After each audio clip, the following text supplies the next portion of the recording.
सबसे पहले अमित तिवारी जी आपके पास आना चाहूंगी, शुरुआत आपसे करना चाहूंगी। महिला आरक्षण बिल जो लोकसभा में कल पास हो गया है, राज्यसभा में इसको लेकर चर्चा लगातार जारी है, लेकिन विपक्ष के कई सवाल हैं जिसका जवाब विपक्ष आपसे चाहता है।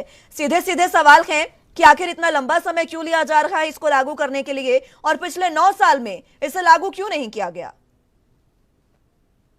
मुस्कान जी, हम महज एक कानून बनाने के लिए इसे लेकर नहीं आ रहे हैं। ये किस तरीके से धरातल पर पहुंचे, पंक्ति के आखिरी में सबसे खड़ी हुई हमारी माता को, हमारी बहन को किस तरीके से इसका लाभ मिले, हम उसे सुनिश्चित करना चाहते हैं। तो जिस तरीके से परिसीमन की बात की जा रही है, तो परिसीमन से ये पता चलेगा कि किस संख्या में लोग कहाँ रह रहे हैं और किस अनुपात में लोग रह रहे हैं, और उसी अनुपात में रिजर्वेशन दिया जाएगा। और ये सिर्फ हम नहीं कह रहे, ये सुप्रीम कोर्ट का गाइडलाइंस भी है। और देखिए, पहले भी सरकारें इस बहुमत में रही हैं, सत्ता में रही हैं कि वो इस बिल को पास करा सकें, लेकिन किस तरीके से बिल को लटकाया गया, किस तरीके से इसे लंबित रखा गया। आपने खुद अटल बिहारी वाजपेयी जी के समय में जब ये बिल आया तो किस तरीके से उसे लेकर फाड़ दिया गया। तो ये सब घटनाएं हमने सबने देखा है संसद में होते हुए। और आज वही लोग जो इसके विपक्ष में खड़े थे, आज वही लोग इसे लागू करने के लिए हो हल्ला मचा रहे हैं, इसका श्रेय लेने के लिए चीख पुकार कर रहे हैं।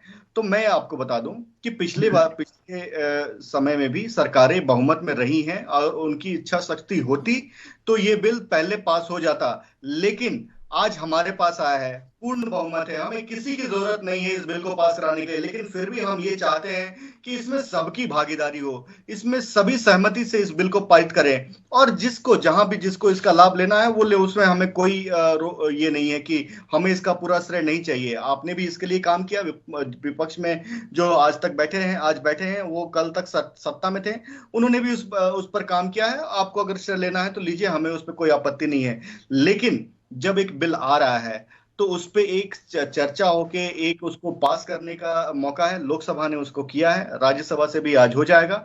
और नारी वंदन बिल, आज देश में उत्साह का माहौल है, महिलाओं में उत्साह है, जनता में उत्साह है ना कि आप कह रहे हैं कि पहले जो विपक्ष में थे वो अब इसे कानून बनाने की मांग कर रहे हैं, इसे लागू करने की मांग कर रहे हैं, लेकिन जब कांग्रेस की सरकार इसे लेकर आई थी तब विरोध तो आपने भी किया था इसका। नहीं, विरोध हमारी तरफ से नहीं हुआ था। कुछ मुद्दों पे जैसे समाजवादी पार्टी है, आरजेडी है, शरद पवार ने, जो आज की इनके गठबंधन में है, शरद पवार ने, लालू प्रसाद यादव ने, मुलायम सिंह ने क्या क्या कहा था, मैं उनको अपने शब्दों से उस चीज को नहीं कहना चाहता, लेकिन हम सब ने देखा है उस संसद में क्या क्या हुआ है। और अगर हमें मना करना तो अटल बिहारी वाजपेयी जी ने जब सरकार थी तब ये बिल लागू हुआ था, और लालू प्रसाद यादव ने वो आडवाणी जी के हाथ से वो बिल लेकर फाड़ दिया था। तो आप भी कैसे कह सकती हैं कि हमने इसका विरोध किया था? हमने इसका कभी विरोध नहीं किया। हम तो चाहते थे कि ये बिल आए और महिलाओं को उनका सम्मान मिले। और जैसा कि मैंने कहा कि परिसीमन से पता चलता है कि किसकी भागीदारी कितनी है, कहाँ है, और उसी अनुपात में हम उस चीज जो रिजर्वेशन है वो दिया जाएगा। और ये सुप्रीम कोर्ट का भी यही निर्देश है। और देखिए, ये तो आज इस बिल की बात है। इस बिल के अलावा भी अगर आप हमारा पिछला 9 साल का कार्यकाल देखें तो वुमेन लेड डेवलपमेंट ये सिर्फ और सिर्फ भाजपा ने किया है। किस तरीके से हमने महिलाओं को, जब हमने जनधन खाते खोले तो उसमें से 70% महिलाओं के अकाउंट्स हैं। जब डायरेक्ट बेनिफिट 29 लाख करोड़ जब डायरेक्ट बेनिफिट दिया जाता है बैंकों के माध्यम से, तो वो पैसे महिलाओं के खातों में डायरेक्ट जाता है। किस तरीके से शौचालय के बारे में आज तक किसी ने नहीं सोचा था, तो 11 करोड़ घरों में हमने शौचालय बनाने का काम किया।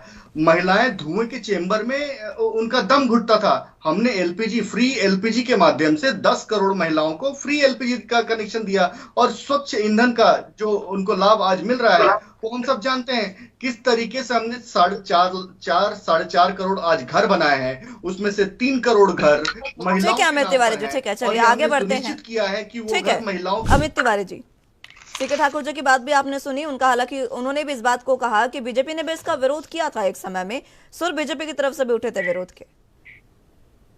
नहीं मुस्कान जी, देखिए, हमने बिल को सशक्त करने के लिए जरूर बात की थी, विरोध में कोई बात नहीं की थी। हमारी भूमिका पहले से ही स्पष्ट है कि महिलाओं का सम्मान, सशक्तिकरण और उनकी सहभागिता बराबर होनी चाहिए। दूसरी बात, आज ये जो कह रहे हैं कि 2010 का सेंसस है, आपने भी कहा कि 2010 के सेंसस को लागू किया जाए, जो राहुल गांधी जी ने कहा। तो एक इतनी पुरानी डेटा, 12-13 साल पुरानी डेटा, उसके बाद कोरोना जैसी इतनी बड़ी महामारी आई, और उसके उस डेटा को लेकर अगर आज आप कुछ करते हैं तो वो सही रिफ्लेक्शन नहीं होगा डेमोग्राफी का, जैसा कि सुनील जी ने भी बताया। तो एक नए तरीके से एक सेंसस हो जाए, एक नए तरीके से परिसीमन हो जाए सीटों का, और उसके बाद ऑब्वियसली आज जो 179 सीट्स आएंगे, अगर आज की डेट में अगर आरक्षण ये लागू किया जाता है तो उस समय बढ़ी हुई भागीदारी रहेगी। तो मुझे नहीं लगता इसमें कोई आपत्ति होनी चाहिए, क्योंकि देश की संस्थाओं, देश की जो भी खर्चे हैं उसको बढ़ाने में विश्वास नहीं रखना चाहिए। दूसरी बात, आप देखिए, मैं आपको 2019 का आंकड़ा देता हूं, 2 आंकड़े देता हूं, अभी फिलहाल यूपी का भी देता हूं। 2019 में 800 महिला प्रत्याशी थे जिन्होंने इलेक्शंस लड़े, और सिर्फ 72 जीत कर आए। तो अगर आज हम इसे लागू करने की बात कर रहे हैं, तो क्या हम उनके लिए एक ऐसा स्टेज तैयार नहीं कर रहे हैं जहां पे कि वो आए और वो जीत ना पाए? क्या कांग्रेस और पूरी की पूरी घमंडिया गठबंधन जो है वो महिलाओं को हारने के लिए तैयार करना चाहती है? ये एक बहुत बड़ा सवाल आज घमंडिया गठबंधन के सामने आकर खड़ा है, और इसका जवाब उन्हें देना पड़ेगा। दूसरी बात, उत्तर प्रदेश में आप देखिए किस तरीके से प्रियंका गांधी जी ने कहा, लड़की हूं, लड़ सकती हूं। उन्होंने महिलाओं को आरक्षण दिया, सीट्स, टिकट्स बांटे, लेकिन उनमें से कितने प्रतिशत महिलाएं जीत कर आईं? तो आप अगर किसी को जीतने के लिए सेट करना चाहते हैं या हारने के लिए उसका स्टेज सेट करना चाहते हैं, ये आपकी मंशा को दर्शाता है कि आप महिलाओं को की भूमिका कहां तक देखना चाहते हैं। तो अगर आप उनको, तो हम ये नहीं चाहते हैं कि अगर हम आज ये आरक्षण लागू कर दें, तो हम ये भी चाहते हैं कि हम उस बढ़ी हुई भूमिका को संसद में देखें, उन डिसीजन मेकिंग में, पॉलिसी मेकिंग में उनकी भूमिका बढ़े, ना कि हम आज से कर दें और फिर वो जीत ना पाए। ऐसा परिस्थिति हम नहीं लाना चाहते हैं। मुस्कान जी। ठीक है, तिवारी जी हमारे साथ बैठे, मैं उन्हीं से एक बार जानना चाहूंगी। तिवारी जी, साफ साफ स्पष्ट कर दीजिएगा, प्रोटोकॉल है लेकिन क्या बताया गया था? क्योंकि कांग्रेस तो साफ कह रही है कि बिल्कुल भी बताया नहीं गया था हमें कि क्या कुछ मुद्दे रहने वाले हैं इस बार। आपसे मैं जानना चाहूंगी। जी मुस्कान जी, देखिए, सुशील जी ने सही कहा था कि जो भी बिल आता है उस पर सबके विचार लिए जाते हैं और तब जाकर एक ड्राफ्ट बनता है। लेकिन जो इस विशेष सत्र की बात है, इस विशेष सत्र के लिए आपके पास, अगर आप संसद का वो देखेंगे कार्यकारिणी कैसे चलती है, तो 1 सप्ताह पहले आपको बताना पड़ता है, लेकिन आपको मिडनाइट में भी सूचना दे दी जाती है कि अगले दिन ये डिस्कशन होने वाला है। तो इस बिल के को लेकर सूचना निश्चित तौर पे दी गई होगी। और जहां तक रही बात, जो ठाकुर जी बोल रहे हैं कि ये बिल वो लेकर आए, तो सरकार, जो सत्ता में जो सरकार रहती है, ये उसका काम है कि सहमति बनाना और किसी भी बिल को पास करना।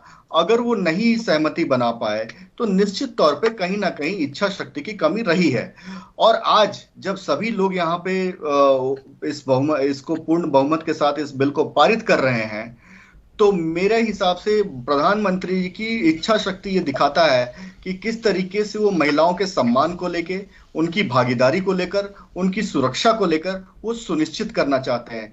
तो ये प्रधानमंत्री जी को निश्चित तौर पे इसके बधाई के पात्र हैं वो, और इसके लिए पूरा देश आज उत्साह मना रहा है, पूरी देश की पूरी महिलाएं आज खुश हैं।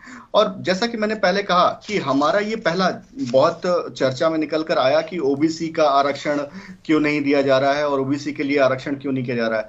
तो देखिए, अगर कोई आरक्षण देकर कोई काम करना एक बात है, लेकिन हमारे, अगर आप कैंडिडेट्स की लिस्ट उठाकर देख लें भारतीय जनता पार्टी के, तो उसमें जो लिस्ट है उसमें कम से कम 37% केंद्रीय मंत्री हैं आज की तारीख में। संसद में 29% लोग सांसद हैं। एमएलए हैं, जो विभिन्न राज्यों में एमएलए हैं, वो 27% हैं, और एमएलसी जो है वो 40% हैं। तो ये सभी लोग ओबीसी समाज से आते हैं। तो किस तरीके से ओबीसी की भागीदारी भारतीय जनता पार्टी में है और आगे बनी रहेगी, इसके लिए हमें किसी की उसमें सुझाव नहीं चाहिए। हम ये जानते हैं कि किस तरीके से जो समुदाय, जो अंतिम पंक्ति में जो लोग खड़े हैं, उनकी भागीदारी को किस तरीके से सुनिश्चित किया जाए। और सीके ठाकुर जी को मैं एक और बात बता दूं कि लोकसभा जब विघटित होता है तो ये जो कह रहे हैं कि ये बिल वो लेकर आए, वो मुद्दा है ही नहीं, क्योंकि जब लोकसभा विघटित हो जाता है तो लंबित हुए जितने भी बिल रहते हैं वो सभी निरस्त हो जाते हैं और आपको नए सिरे से लेकर आना पड़ता है। तो और नए सिरे से जब कोई पार्टी लेकर आएगी तो निश्चित तौर पे उसको तो श्रेय जाएगा ही जाएगा।